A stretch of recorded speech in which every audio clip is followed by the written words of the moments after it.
Welcome to கதை திரட்டு audio books. இந்த வீடியோவில் நம்ம என்ன கதை கேட்க போகிறோம்னா பறவை யுத்தம் சிறுகதை. நம்ம சேனலை இது வரைக்கும் சப்ஸ்கிரைப் பண்ணாதவங்க சப்ஸ்கிரைப் பண்ணுங்க. பக்கத்தில் இருக்கிற பெல் ஐகானை கிளிக் பண்ணி ஆளுங்கிற ஆப்ஷனை ப்ரெஸ் பண்ணுங்க. ஸோ தட் நான் போடுற கதைகளை உடனுக்குடனே நீங்கள் கேட்கலாம். வாங்க கதைக்குள்ளே போகலாம். மறுபடியும் அந்த பறவை தன்னை குறி வைத்து பறந்து வருவதை அவள் கண்டாள். இத்தனை பிரம்மாண்டமான ஒரு பறவையை நான் பார்த்தேன் என்று சொன்னால் யாராவது நம்புவார்களா என்பதே அவளது முதல் சந்தேகமாயிருந்தது. பயமெல்லாம் பிறகு. எரியும் ஊதுபத்தி முனை போன்ற விழிகளும் முன் கழுத்தை மறைத்திருந்த அடர்ந்த ரோமமும் ஒரு பறவைக்கானதாக இல்லை. பருத்து படர்ந்திருந்த அதன் அடிவயிற்று பகுதி பிளக் பிளக் என்று புடைத்து அடங்குவது பார்க்க அச்சமூட்டுவதாக இருந்தது. ஒரு விமானத்தின் இறக்கை போல அகண்டு விரிந்திருந்தன அதன் சிறகுகள். ஒரு அலையடிப்பில் கட்டிடங்களை குலுங்க செய்யும் வலிமை மிக்கதாக அவை காட்சியளித்தன. தன்னை குறி வைத்து அது வட்டமிடத் தொடங்கும் போது பீதி ஏற்படுத்தும் விதமானதொரு பின்னணி இசை ஒலிப்பது போல் இருந்தது அவளுக்கு. உடனே காதுகளை மூடிக்கொண்டாள். இதய துடிப்பு அதிகமாகி நெஞ்சு வறண்டு போனது. உதடுகள் உலர்ந்து ஒட்டி கொள்ள தன் உடல் தூக்கி போடத் தொடங்கியதை உணர்ந்தாள். அவளுக்கு சரியாக நினைவிருந்தது. நேற்றும் அந்த விகாரமான இரைச்சல் ஒலியால் துவண்டு காதுகளை மூடிக்கொண்ட போதுதான் அந்த பறவை அவள் தலைக்கு நேர் மேலே பறந்து நின்று கொண்டது. அறைக்குள் இது எப்படி நுழைய முடியும் என்று யோசித்து கொண்டிருந்த போதே அது தன் அலகை திறந்து கோரமாக சிரித்தது. அதன் வாய் பிளந்து வெளிப்பட்ட காற்றில் விஷவாயு கலந்திருக்க வேண்டும். சுவாசித்த மறு வினாடி நினைவிழக்கத் தொடங்கினாள். மயக்கமடைந்து விடக்கூடாது என்கிற உறுதியுடன் தன்னை இழுத்து நிறுத்தி கொள்ள மேற்கொண்ட முயற்சியெல்லாம் தோற்று போனது. அந்த பறவை தன் வலிமை வாய்ந்த வயிற்று பகுதியால் விழிகளை அழுத்தி மூடிய போது அவளால் தாங்க இயலவில்லை. விழிகள் புதைந்து பின்புறம் வெளியேறி விடுவது போன்ற ராட்சச அழுத்தம். நிலை குலைந்து நடுங்கி போனாள். குரல் எழுப்பி யாரையாவது உதவிக்கு அழைக்கலாம் என்று நினைக்கத்தான் முடிந்ததே தவிர செயல்படுத்திவிட முடியாத ஆக்கிரமிப்பில் அவள் தன்னை தொலைத்து விட வேண்டியிருந்தது. கணங்கள் கருந்திரவமாக கரைந்து ஒழுக ஓர் உதறலில் அவள் தன்னை விடுவித்து கொண்ட போது பறவை அங்கில்லாததை கண்டாள். பீதியுடன் ஜன்னலை நோக்கி பாய்ந்த போது பிரியாத இருள் வலையை கிழித்து கொண்டு அது வானில் நீந்தி போய் கொண்டிருந்தது. கூர்மையான நகங்கள் கொண்ட அதன் கால் விரல்களின் இடையே கனமான ஒரு பொருள் கவ்வப்பட்டிருப்பது போல் இருந்தது. பதறி தன்னை ஒரு தரம் பார்த்து கொண்டவள் சந்தேகமெழ திரும்பி படுக்கையை நோக்கினாள். உடனே ஐயோ என்று நெஞ்சை பிடித்து கொண்டாள். ஒரு கணம்தான். உடனே சேலையை இழுத்து செருகி கொண்டு கதவை உதைத்து திறந்து தெருவில் பாய்ந்து ஓடத் தொடங்கினாள். பல முறை கால் தடுக்கியது. சமாளித்து கொண்டு ஓடினாள். பறவை தனக்கான பாதையில் பறக்காமல் அவள் தொடர்ந்து ஓடி வருவதற்காகவே சாலைக்கு மேலே பறந்து போவதாகப்பட்டது. இரவின் அதீத கருமையில் பாதை ஒரு குகை போல நீண்டும் வளைந்தும் செல்வது போல் இருந்தது அவளுக்கு. நினைத்து கொண்டாற்போல் அது திடீர் திடீர் என்று திரும்பி அவளை பார்க்கும் அந்த சில வினாடிகளில் அதன் விழிகளில் இருந்து வெளிப்படும் தீப்பிழம்பு ஒளி நதி போல சாலையில் சில 100 அடிகளுக்கு நீண்டு நிறைந்து அலை அடித்து அவளுக்கு வழி புலப்படுத்தும் முடிவற்ற பெருவெளியில் இனி ஓடிக்கொண்டிருப்பது மட்டும்தான் தனக்கு விதிக்கப்பட்டதோ என்று தோன்றிய கணத்தில் அவளை மீறிக்கொண்டு துக்கம் பீரிட்டது. ஓடிக்கொண்டே அழ முடியாமல் போகவே ஓரிடத்தில் நின்று விட்டாள். தொடர்ந்து ஓடுவதை விட உட்கார்ந்து அழுதால் ஆறுதலாய் இருக்கும் போல் இருந்தது. ஆனால் பறவை கண் பார்வையில் இருந்து மறைந்து விடுமோ என்ற மச்சமாய் இருந்தது. அதன் கால்கள் இறுக பற்றி இருந்த பொருள் உயரத்தில் ஒரு பட்டம் போல புலப்பட அதன் ஓரங்கள் காற்றில் படபடப்பது தெரிந்தது. விட்டுவிடு விட்டுவிடு என்று அடி வயிற்றில் இருந்து குரல் எழுப்பி கத்தி பார்த்தாள். இரவின் சௌந்தரியமான அமைதி திரையை ஒரு கத்தரிக்கோலால் கிழித்து கொண்டே போவது போல் ஒலி பறந்து போய் அதன் செவிகளில் மோதி இரக்கம் சுரக்க செய்யாதா என்று ஏங்கினாள். பறவை அவளை திரும்பி பார்த்தது. வானம் நிறைத்து படர்ந்திருந்த அதன் இறக்கைகள் இருதரம் அடித்து கொள்ள சூறாவளி வந்தாற்போல் மரங்கள் பேயாட்டம் ஆடத் தொடங்கின. புழுதி கிளம்பி சூழ்ந்து கொள்ள அவள் சற்றும் எதிர்பாராத கணத்தில் அது விற்றென்று தாழப் பறந்து அவளை தன் சிறகால் ஒரு மோது மோதிவிட்டு மீண்டும் மேலேறி பறக்கத் தொடங்கியது. மோதிய வேகத்தில் அவள் கால்கள் தடுமாறின. தாங்க முடியாத பீதியும் படபடப்பும் கவ்விக்கொள்ள தன்னை மறந்து அவள் மீண்டும் ஓட ஆரம்பித்தாள். தொடர்ந்து ஓடி வராவிட்டால் அது தன்னை கொன்றுவிடும் என்று தோன்றியது. திரும்பி திரும்பி அது தன்னை பார்க்கிற பார்வையில் தெரிவது கொலை வெறிதான் என்று அவளுக்கு உறுதியாக தோன்றியது. 1 மணி நேரம் ஓடியிருப்பாள். மூச்சிறைப்பில் நெஞ்சு வெடித்துவிடும் போல் இருந்தது. அத்தனை நேரமும் வானில் அது பறந்து செல்வதையே அண்ணாந்து பார்த்து கொண்டு ஓடியதில் கழுத்து வலி பெரிதாக இருந்தது. கடற்கரைக்கு வந்திருந்தாள். குளிர்ந்த காற்றும் அலைகளின் ஓசையும் தூரத்தில் தெரிந்த சிறு விளக்கொளியும் அவளுக்கு சற்று ஆசுவாசம் தருவதாக இருந்தது. இனி ஓட முடியாது. அது அவளைப் போலவே அந்த பறவைக்கும் தெரிந்திருந்ததால் அதுவும் பறப்பதை நிறுத்திவிட்டு வானில் ஒரு நூல் அருந்த பட்டம் போல் மிதந்து கொண்டிருந்தது. அவள் பார்த்து கொண்டிருந்த போதே அது தன் கால்களில் பற்றியிருந்த பொருளை சற்றே முன்னால் தூக்கி அலகால் கவ்வி இழுக்க ஆரம்பிக்கவும் அவள் அலறத் தொடங்கினாள். வீதியில் உயிரை தொலைக்கிற அலறல். அலைகளின் இரைச்சலை மீறி ஓலம் வெளியெங்கும் வியாபிப்பதை அது ஆக்ரோஷ சிரிப்புடன் கண்டது. தன் குரல் தனக்கே விகாரமாக கேட்பது சகிக்காமல் அவள் துவண்டு விழப்போன சமயம் அது சரேல் என்று கீழே இறங்கி அவளை மோதுவது போல் வந்து அதை போட்டுவிட்டு போய்விட்டது. சிலிர்த்து எழுந்து அவள் பாய்ந்து அதை இறுக பற்றி கொண்ட போது, ஏய், என்னாச்சு கேட்கிறன்ல, ஆ என்கிற குரல் வரவும் அவள் முகம் மேலும் பீதியடைந்து குரல் உச்சத்துக்கு போனது. ஐயோ, நீங்க எப்ப வந்தீங்க? அது திரும்ப வந்துட போகுது. ஐயோ! எது என்று அவன் கேட்டான். அந்த பறவை பிசாசு, நேத்து சொன்னனே. அவன் குழப்பமும் கலவரமுமாக அவளை ஏறிட்டு பார்த்தான். அவள் நெற்றியிலும் உன் கழுத்து மடிப்பிலும் தெரிந்த வியர்வை ஈரமும் தலை கலைந்து பயத்தில் மூழ்கிய விழிகளும் துடித்து கொண்டிருந்த உதடுகளும் அவனுக்கு கவலை அளித்தன. வெறும் கனவு கண்டு அலறுகிற ரகமில்லை. சராசரிக்கு மேற்பட்ட கெட்டிக்காரி என்று அவளை மதிப்பிட்டிருந்தான். சொல்லி வைத்தாற்போல் சில தினங்களாக நள்ளிரவு அவள் அலறிக்கொண்டு வெளியே ஓடுவதும் மீண்டு வந்து துவண்டு விழுவதும் அவனுக்கு அச்சமூட்டுவதாக இருந்தது. ஒன்றுமில்லை, வெறும் பிரம்மை என்று சமாதானப்படுத்தும் விதமாக முதுகில் தட்டி அமைதி கொள்ள செய்ய முயன்றபோது அவள் துள்ளி விலகினாள். இல்லை, பிரம்மை இல்லை, நான் பார்த்தேன். என்னால சொல்ல முடியலை. ரொம்ப பயங்கரமா இருந்தது. அது கழுத்தை நெரிக்க வருது. இங்க வந்தது. இப்ப வந்தது. நீங்க பார்க்கல? ஐயோ! அவள் உடல் உதறி கொண்டிருப்பதை கண்டான். வேறு வழி இல்லை. பூசாரியை பார்க்க வேண்டும் என்று முடிவு செய்து கொண்டான். சற்று நேரத்தில் அவள் தூங்கிப் போனாள். அவன் வெகுநேரம் மின் விசிறி சுழல்வதை பார்த்து கொண்டே கிடந்தான். தேர்தல் நேரம் வேண்டாதவர்கள் யாரும் சூனியம் வைத்திருப்பார்களோ என்று அவனுக்கு தோன்றியது. விடிந்த போது அவள் ஒன்றுமே நடவாதது போல எழுந்து சென்று வேலைகளை தொடங்கினாள். காஃபியுடன் அவன் அறைக்கு சென்றவளை சற்றே மிரட்சியுடன் தான் அவன் பார்த்தான். புன்னகையுடன் அவனை நெருங்கியவள், மன்னிச்சுக்கங்க, ராத்திரி ரொம்ப படுத்திட்டனா என்றபோது இல்லை என்று உடனே தலையாட்டினான். சட்டை உரித்த புது பாம்பு போல அவள் ஒருவித மினுமினுப்பு கூட பெற்றிருப்பதாக பட்டது அவனுக்கு. பயமும் கலவரமும் அழுகை பிசுபிசுப்புமாக நீண்ட இரவின் முடிவில் குடம் குடமாக குளிர்ந்த நீர் ஊற்றி குளித்ததில் அவள் முகம் மழை நீர் படிந்த மண் சாலை போல் இளகி சிவந்திருந்தது. உமா எழுந்திருச்சிட்டாளா என்று அவன் கேட்டான். இன்னும் இல்ல என்று அவள் பதில் சொன்னாள். இரவு வெகுநேரம் வரை படித்து கொண்டிருந்தாள் அவள். எப்போது படுக்க போனாள் என்று தெரியவில்லை. நல்ல வேளை, ராத்திரி நீ அடிச்ச கூத்துல அவ எழுந்திருக்காம இருந்தாளே என்று அவன் சொன்னான்.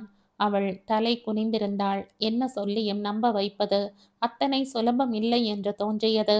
நள்ளிரவில் வரும் ஒரு பறவை சிறகு விரித்திருக்கும் போது அதன் நீள அகலங்கள் வரை துல்லியமாக தான் பார்த்து மனத்தில் பதிந்திருப்பதை எப்படி நிரூபிப்பது?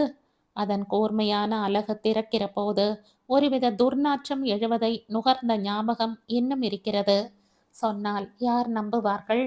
அவளுக்கு மிகுந்த அச்சமாக இருந்தது. இரவே வராமல் இருக்காதா என்று மிகவும் ஏங்கினாள். குலை நடுங்க வைக்கிற இரவுகள், கூட்டம் கூட்டம் என்று ஊர் ஊராக திரிகிற கணவன் ஒரு நாளும் நேரத்தோடு வீடு திரும்புவதில்லை. குளிருக்கு போர்வை போல நினைத்த நேரத்தில் எடுத்து உதறி போர்த்தி கொள்ள இயலாத சூழ்நிலையை மிக லாவகமாக அது பயன்படுத்தி கொள்வதாகப்பட்டது. இன்னைக்கு எங்க கூட்டம் என்று அவள் கேட்டாள். தையூர், படூர், புதுப்பாக்கம் முடிச்சுக்கிட்டு நைட்டு சோழிங்கநல்லூர்ல கொடியேத்தி தலைமையுரை ஆவும் 1 மணி. இன்று ஒரு நாள் இரவு கூட்டத்தை ரத்து செய்ய முடியுமா என்று கேட்க நினைத்தாள்.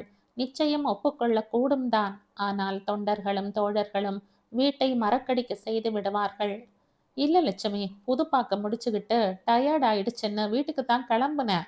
இந்த நாவலூர் கங்காதரன் குறுக்க பாஞ்சு தடுத்துட்டாப்ல. காலில் விழுந்து கெஞ்சறான் லட்சுமி. நான் என்ன செய்யட்டும் சொல்லு என்ற துல்லியமான சமாதானம் வைத்திருப்பான். காலில் விழுந்து கெஞ்சும் தொண்டர்களை அவளே பார்த்திருக்கிறாள். கண்டிப்பாக அவர்களை மறுக்க தோன்றாது. ஒரு நாள் தானும் அப்படி கேட்டால் காரியம் நடக்கக்கூடும். தேர்தல் முடியட்டும் என்று நினைத்து கொண்டாள். குளிச்சுட்டு வர என்று அவன் எழுந்து கொண்டான். குளியல் அறைக்குள் நுழைகிற போது, உமாவை எழுப்பு லட்சுமி, இன்னைக்கு ஒரு நாள் ஜீப்பில் வரேன். நான் எப்படி பேசுறேன்னு பார்க்க ஆசையா இருக்குன்னு சொல்லுச்சு.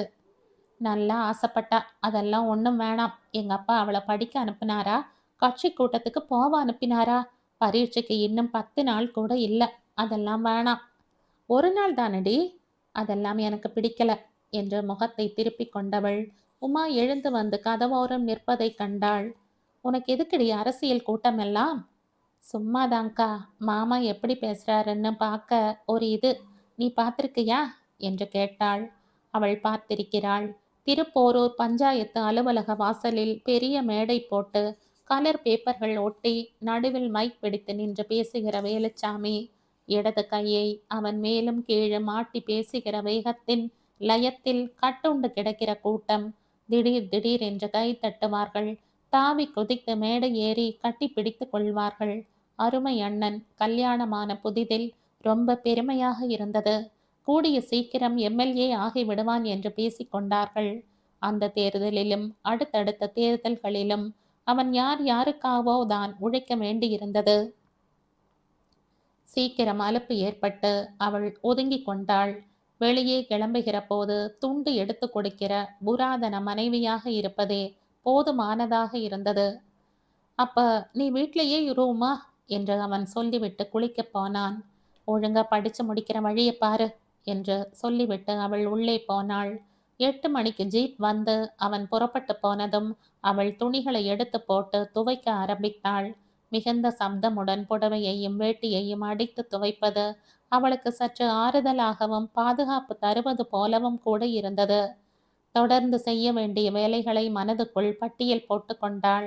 வேலைகளில் தன்னை கரைத்து கொள்வதன் மூலம் பறவையின் ஞாபகத்தை விரட்டிவிட முடியும் என்று நினைத்தாள். ஆனால் தோட்டத்தில் சிறகடித்து பறந்து கடக்கிற குருவியும் கக் கக் கக் என்று கொத்தி போகிற கோழியும் கூட அவளை கலைத்து போட போதுமானதாக இருந்தது. பகலில் தன்னை வியவு பார்க்க அது கோழி அல்லது குருவி ரூபம் எடுத்து வந்திருக்க கூடும் என்று நினைத்த மாத்திரத்தில் ஒரு கல்லை எடுத்து கோழியின் மீது விட்டெறிந்தாள். 2 அடிகள் வேகமாக ஓடி ஒரு தரம் இறக்கையை அடித்து கொண்டு மறுபடி அது சுற்றி வர தொடங்கிய போது பயந்து துணிகளை அப்படியே போட்டுவிட்டு வீட்டுக்குள் ஓடி வந்து கதவை சாத்தி கொண்டாள். என்னக்கா என்றாள் உமா. கையில் புத்தகத்துடன் ஹாலில் நடந்த வாக்கில் படித்து கொண்டிருந்தாள். அவளிடம் சொல்லலாமா என்று முதலில் நினைத்தாள். உடனே வேண்டாம் என்று தோன்றியது. கனவு கண்டிருப்ப என்று அவளும் சொல்லிவிடக்கூடும். கனவல்ல அது என்று உறுதியாக தனக்குள் சொல்லிக் கொண்டாள். விவரிக்க முடியாத ஒரு ராட்சச பறவையின் பிடிக்குள் தான் சிக்கிக் கொண்டிருப்பதை எப்படி யாருக்கு புரிய வைப்பது? அதன் கோர விழிகளும் விரிய திறக்கும் அழகின் குரூரமும் ஆவேசமும் நேரில் காணாதவர்கள் உணரக்கூடியதல்ல என்று நினைத்தாள். ஒண்ணுமில்ல, நீ படி என்று சொல்லிவிட்டு மீண்டும் கொல்லைக்கு போனாள். கோழி போய்விட்டிருந்தது. ஆசுவாசமாக இருந்தது. துணிகளை துவைத்து முடித்துவிட்டு பாத்திரங்களை எடுத்து போட்டு கொண்டு தேய்க்க ஆரம்பித்தாள். தண்ணீர் செம்பின் கழுத்தை தேய்க்கும் போது அவளுக்கு மீண்டும் பறவையின் கழுத்து ஞாபகம் வந்து தன்னை அறியாமல் கையில் அழுத்தம் கூடுவதை உணர்ந்தாள்.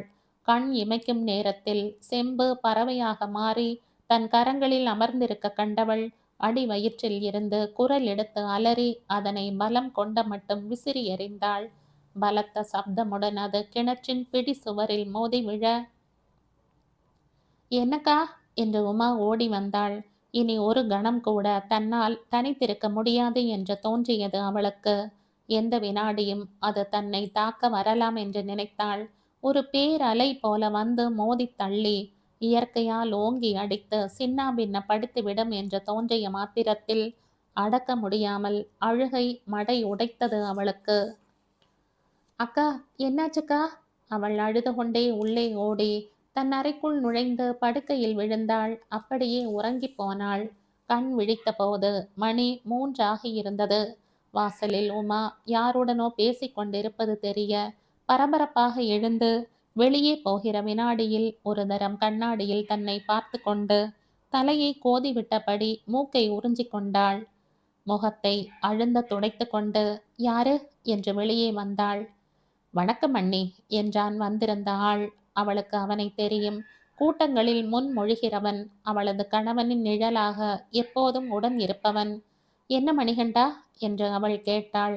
"அண்ணன் ஒரு வேஷ்டி எடுத்தாரு சொன்னார் அண்ணி, அது அழுக்காயிடுச்சு. நைட்டு கூட்டத்துக்கு மாவட்ட தலைவர் வராருல்ல." அவனை உட்கார சொல்லிவிட்டு அவள் உள்ளே போனாள். பின் தொடர்ந்து வந்த உமா, "என்னாச்சுக்கா?" என்று தோளை பற்றி கேட்டாள். அவள் முகத்தில் கவலை இருந்தது. "ஒண்ணுமில்லடி. மாமாவோட நேத்து ஏதாச்சும் சண்டையா?" "ஆ, ஆமாம்" என்று சொல்லி வைத்தாள். "உன்னை கவனிக்கிறதே இல்ல. எப்ப பாரு ஊர் சுத்த போயிடுறாரு தானே?" "அதெல்லாம் இல்ல. நீ போ, வேலையை பாரு" என்று நகர பார்த்தவளை தடுத்தாள். "ஒரே ஒரு நாள் அக்கா, மாமா கூட்டத்துக்கு போயிட்டு வரனே." "எப்படி போவ? இந்த ஆளு ஜீப்ல எல்லாம் வந்திருக்காரு. நீ சொன்னா கூட்டிட்டு போவார் இல்ல." "அதெல்லாம் வேண்டாம்" என்று சொல்ல வாயெடுத்தவள் தன்னையும் அறியாமல் சரி என்றாள். "நீயும் வாயேன்." "நான் வரல" என்று மட்டும் சொல்லிவிட்டு அவள் கிளம்பி தெருமுனை தாண்டும் வரை வாசலிலேயே நின்றிருந்தாள். தனியாக இருக்கக்கூடாது என்று தோன்றும் அதே சமயத்தில் தனித்திருந்து அதை பற்றி எண்ணி பார்க்கவும் விழையும் மனதை அவளால் புரிந்து கொள்ள முடியவில்லை. பதைக்க பதைக்க பயத்தை உள்வாங்கி நன்கு ஊற வைத்து துளி துளியாக எடுத்து அனுபவிக்கிற வேட்கை வந்துவிட்டதா என்ன? இல்லை, தான் பயந்து நடுங்க பணிக்கப்பட்டிருக்கிறோம் என்று அவளுக்கு தோன்றியது. பறவை உருக்கொண்ட யாரோ ஒரு அரக்கன் தன்னை குறி வைத்து விட்டான் என்று தீர்மானமாகப்பட்டது. இரவு நெருங்க நெருங்க அவள் துளி துளியாக தனக்குள் ஒடுங்க ஆரம்பித்தாள். முற்பிறவைகளில் தான் என்னவாக பிறந்திருப்போம், எது தன்னை துரத்தி வருகிறது என்று யோசிக்க ஆரம்பித்தாள். ரிஷிகளின் கோபம், யட்சனின் சாபம், ஒரு பறவையாக பிறந்து பறவை அரசனுக்கு ராஜ துரோக காரியம் ஏதும் செய்திருப்போமா? அடுத்த பிறவியில் உன்னை வாழ விடாமல் துரத்தி துரத்தி சாகடிப்பேன் என்று உயிர் துறக்கும் தருவாயில் சூள் உரைக்கிற பறவை அரசன், இருளில் சிவப்பாக பிளந்து அச்சுறுத்தும் அதன் அழகு.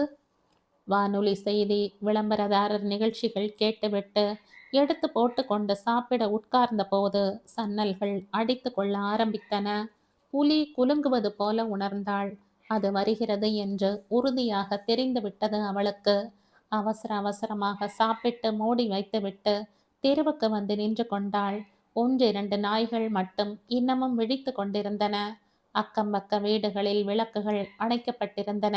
அதுவரை அடங்கியிருந்த பயப்பந்து உருண்டு மேலெழத் தொடங்கியது.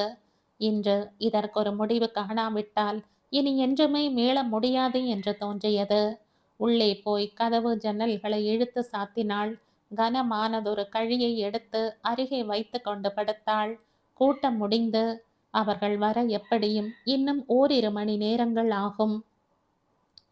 அவள் உறங்கத் தொடங்கினாள். தனக்குள் ஒடுங்கி ஒளிந்து கொள்வது போன்றதொரு உறக்கம். எல்லாம் மறந்து விளிம்புகளில் கால் தடுக்கி பால் வீதியில் விழுந்து மிதப்பது போன்ற ஆழ்ந்த உறக்கம். சடார் என்று சூடான காற்று முகத்தில் மோத அவள் அலறி கண் விழித்தாள். அவள் தலைக்கு மேலே சிறகு விரித்து அது நின்று கொண்டிருந்தது. ஓவென்று அலறி அவள் எழ பார்க்க கோரமான விழிகளை உருட்டி பட படவென்று சிறகுகளை அடித்து கொண்ட போது மேசை மேலிருந்த தண்ணீர் செம்பு குலுங்கி விழுந்தது. தன் பலமெல்லாம் திரட்டி அவள் உச்ச குரலில் கதறினாள். ஒலி வெளியே போய் விடாத வண்ணம் அது தன் சிறகுகளால் மூடி குவித்து அவள் வாய்க்குள்ளேயே மீண்டும் திணித்தது. சட்டென்று அவளுக்கு தான் எடுத்து வைத்த கழி ஞாபகத்துக்கு வர கையை மேலே தூக்கினாள். ஒரே வினாடி அது அவள் சற்றும் எதிர்பாராத விதமாக அவள் கையை கவ்விக்கொண்டு ஹூ ஹூ என்று மூச்சிறைக்க ஓலமிட்டது. தன் முயற்சியின் இறுதி கட்டமாக அவள் உடலை மேல் எழுப்பி காலால் அதனை எட்டி உதைத்தாள்.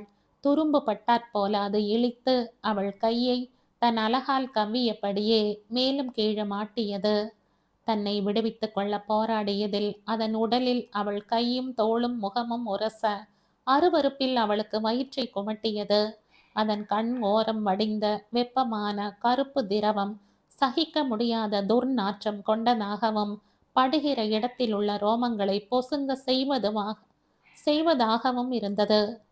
ஹஸ் ஹஸ் என்று சீறி சீறி அது அவளை பீதிக்குள்ளாக்க எதிர்பாராத வினாடியில் அதன் வாய்ப்பிடி விலகி அவளது கை விடுபட்டது. அரை வினாடிக்கும் குறைவான நேரம்தான். ஆக்ரோஷமான ஒரு பெரும் சப்தத்துடன் அவள் தாவி விழுந்து எழுந்து வெளியே ஓட அது கட்டிலை புரட்டி போட்டு மின் விசிறியை கொய்து எறிந்து தன் சீற்றத்தை அறை முழுவதும் பதிவு செய்துவிட்டு சுவரை மோதி பிளந்து வெளியேறி போய்விட்டது. வா என்றான் அவன். எங்கே என்று அவள் கேட்டாள். கண்கள் இடுங்கி தலைமுடி கலைந்து பார்க்கவே அச்சமூட்டும் விதமாக இருந்தது அவள் தோற்றம். கேள்வி கேட்காத, என் கூட வா. இல்ல, நான் பூசாரியை வீட்டுக்கு வர சொல்றேன். எனக்கு ஒன்றும் பேய் பிடிக்கல, நான் நல்லா தான் இருக்கேன். பாருங்க பாருங்க. அவள் அவன் முன் விரைப்பாக வந்து நின்று அழ ஆரம்பித்தாள். பேய் பிடிக்கல, சரி வேற என்ன பிடிச்சிருக்குன்னு எனக்கு தெரிஞ்ச ஆவணம். எனக்கு எதுவும் பிடிக்கல, உங்களுக்கு தான், உங்க எல்லாருக்கும் தான் என்ற உரக்க குரல் எடுத்து அழத் தொடங்கியவளை உமா தொட்டு நிறுத்தினாள். அங்க பாரு என்று அவள் காட்டிய அறையில் மேசை நாற்காலிகள் கவிழ்ந்து தலையணைகள் பேய்ந்து கிடந்தன. துணிகள் வாரி இறைக்கப்பட்டும் பீரோ திறந்தும் அலங்கோலமாக கிடந்தன. ஒரு வினாடி அவள் கண்முன் பறவையின் பேயாட்டம் வந்து போனது. உங்களுக்கு புரியாது, நம்ப மாட்டீங்க. அது வந்தது, நேத்தும் வந்தது. ஐயோ என்று நெஞ்சை பிடித்து கொண்டு உட்கார்ந்தாள். அக்கா அக்கா என்று அவள் அருகே சென்று அமர்ந்து பிடித்து கொண்டாள் உமா. உமா, நான் ஒன்று சொன்னா கேப்பியா என்று அவள் நடுங்கியபடியே கேட்டாள். ஒன்றும் புரியாதவளாக அவள் விழிக்க, நீ இங்க இருக்க வேணாம், கிளம்பி இப்பவே ஊர் போய் சேரு. இங்க எதுவுமே சரியில்லை. நான் உயிர் பிழைக்கிறதே கஷ்டம். நீ பிழைச்சுப்போ, போயிடு போயிடு. அத்தனை கூக்குரலிட்டு பார்த்திராதவள் மிரண்டு நகர அவன் பிரம்மை பிடித்தவன் போல நின்றிருந்தான். உட்கார்ந்த இடத்திலேயே அவள் சரிந்து படுத்து உறங்கி போக வெகு நேரம் செய்வதறியாமல் அவளை பார்த்து கொண்டிருந்தாள் உமா. சிறிது நேரம் கழித்து ஒரு நீண்ட பெருமூச்சுடன் எழுந்து, நான் ஊருக்கு கிளம்புறேன் மாமா என்று சொன்னாள். அவன் கவலையும் பீதியுமாக அமர்ந்திருந்தான். திடுக்கிட்டு எழுந்தவன், போறியா? ஏன் உமா, உன் அக்கா சொன்னாலே என்ன கிளம்புற? அவளுக்கு உடம்பு சரியில்லைம்மா. நீ ஒன்றும் இல்லை மாமா, பரீட்சை முடிஞ்சதும் அப்பா அம்மாவோட வரேன், அக்காவை பார்த்துக்கங்க. அவன் கவலையுடன் வாசல் வரை சென்றான். ஒண்ணுமே புரியல உமா, என்னவோ பறவைங்கிறா, ராத்திரி எல்லாம் ஒரே அலறல் கொஞ்ச நாளாவே. இனிமே ஒன்றும் இருக்காது மாமா. கண்களை துடைத்தபடி அவள் புன்னகை செய்தாள். தாவணியை இழுத்து செருகி கொண்டு தோளில் பையை மாட்டி வேகமாக நடக்க ஆரம்பித்தாள்.